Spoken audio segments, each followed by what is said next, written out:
Good morning, it's Alex. I'm back today with chapter 16 of Tempted, and here we go. So we are starting in Wyoming, May of 1900. Lydia, where are you going so late? Jane and Elizabeth were seated together at a chessboard, though Jane was now resting her cheek on her palm and staring in hopeless boredom at her losing side. She glanced up in renewed interest at Elizabeth's question to Lydia. Only out for a moment, Lizzie. Sakes, don't I visit Maria whenever I please? She's been wanting her bonnet for Sunday morning, and I need to return it. Jane and Elizabeth glanced at each other. But it's late, Elizabeth reasoned. Why now? You should have gone out a few hours ago, or wait for tomorrow. Oh, Lizzie, why don't you mind your own business? It's only around the corner. Are you certain you will be safe enough? Asked Jane. Lydia rolled her eyes and offered an indelicate snort as she turned away to the door. Where is your sense of adventure, Jane? I'll be back straight away.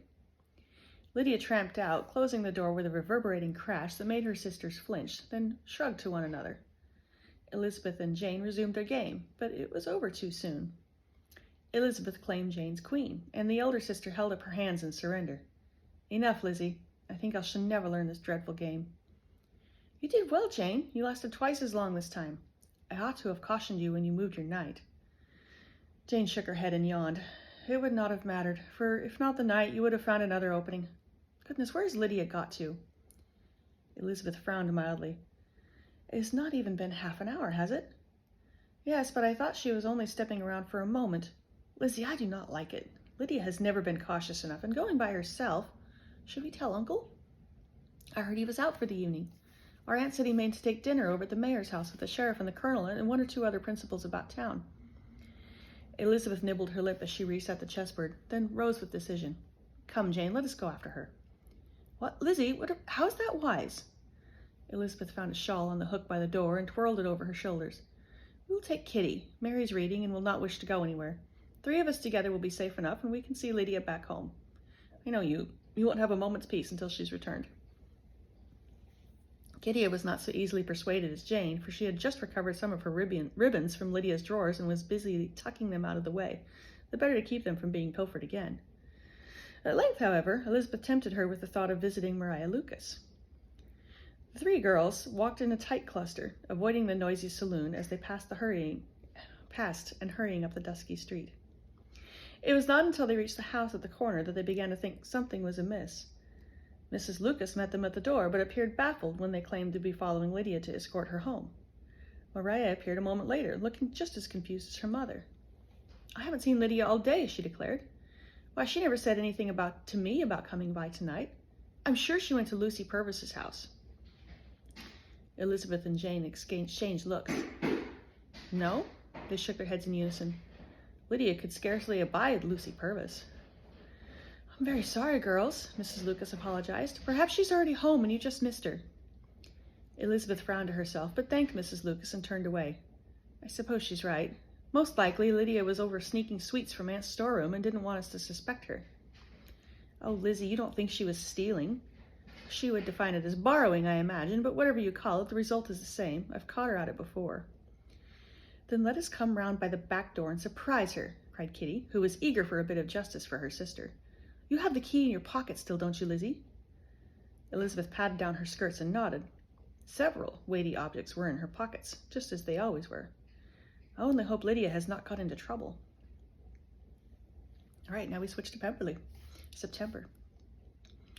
I will not do it. Georgiana crossed her arms and stared adamantly back at Darcy, her blue eyes glinting and her lower lip rigid. You very well will do it, he demanded. What is so ghastly about Mrs. Fitzwilliam that you refuse to be a friend to her? What is so ghastly? Why, everything about her, Georgiana snapped. She's a perfect rustic. The only reason you can tolerate having her at table is because I've been telling her maid what to do with her hair, having my older gowns tailored to fit her, and insisting that she wear cosmetics. At least her tan is finally fading, but we shall never be able to do anything about those freckles. Mrs. Fitzwilliam is very pleasant to be in company with, he shot back.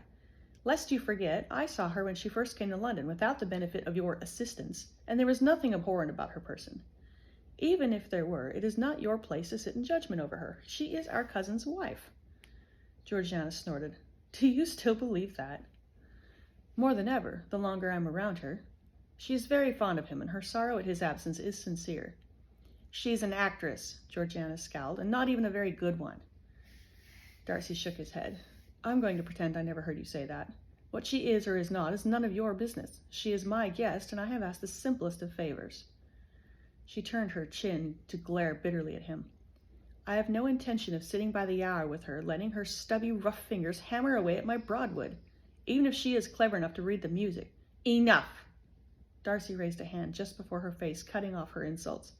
What has become of you, sister of mine? There was a time when I would have recommended you as a comfort to the most friendless of waifs, but this privileged shrew I see before me is a disappointment. Come now, what is truly your issue with Mrs. Fitzwilliam? She threw her hands in the air. Where shall I begin? She's uncultured, uneducated, and that accent of hers. I cannot decide if she is slow in the head or if it's all for show. Darcy set his fists on his hips and he leaned forward. And you were denied your tour to the continent this autumn. She looked away. That is it, isn't it? You had this great scheme to go with that friend of yours from school, Miss Young, whatever her name was. Now you're not going, and you blame Mrs. Fitzwilliam. It is her fault, Georgiana insisted. If you had not made me stay here like some nursemaid, I could have been in Paris right now. I would have spent the winter in Spain, like Anne has done, and I would have toured the Vatican in the spring. And the cancellation of your holidays took place before Mrs. Fitzwilliam arrived, he reminded her. Only the very day before, when we got the news of Richard. The family panicked, and I suffered for it.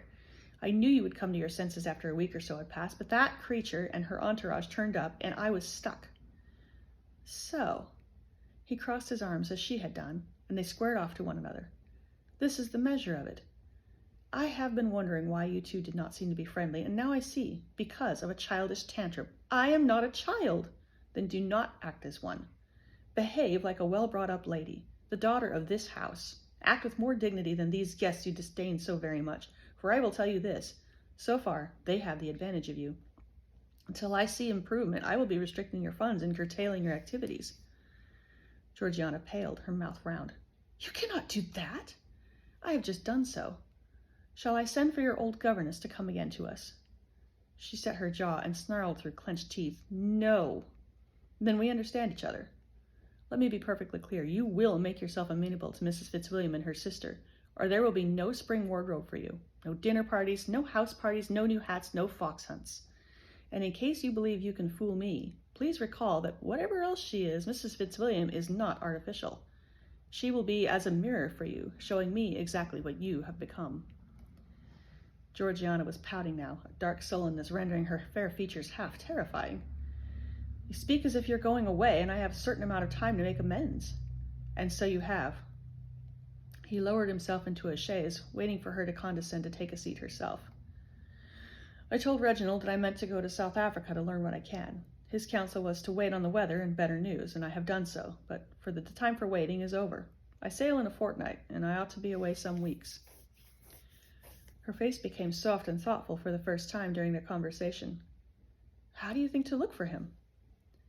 Darcy shook his head and leaned forward on his elbows. I haven't a clue. I shall start at the top, I suppose, or as near to the top as I can. I may as well confess that at this point I'm beginning to fear it will be a fruitless exercise, but I must do something. Someone should. He finished with a hard look at his sister. She swallowed and glanced away. I miss him too, William. I would not have you think I do not care. Then show it. Do something for the woman he married. Be the cousin he remembered so fondly. Her eyes shifted unhappily, but her shoulders lifted in a reluctant sigh. Very well, I will teach the feral creature how to play the piano if you insist.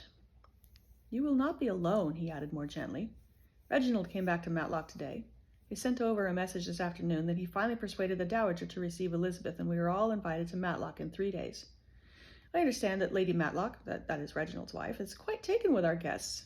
It's my hope that you will all be in company a great deal while I'm away. Georgiana groaned and rolled her eyes. I thought I could manage until you mentioned Sheila Fitzwilliam. Darcy chucked her on the chin and laughed. Perhaps Elizabeth will help you.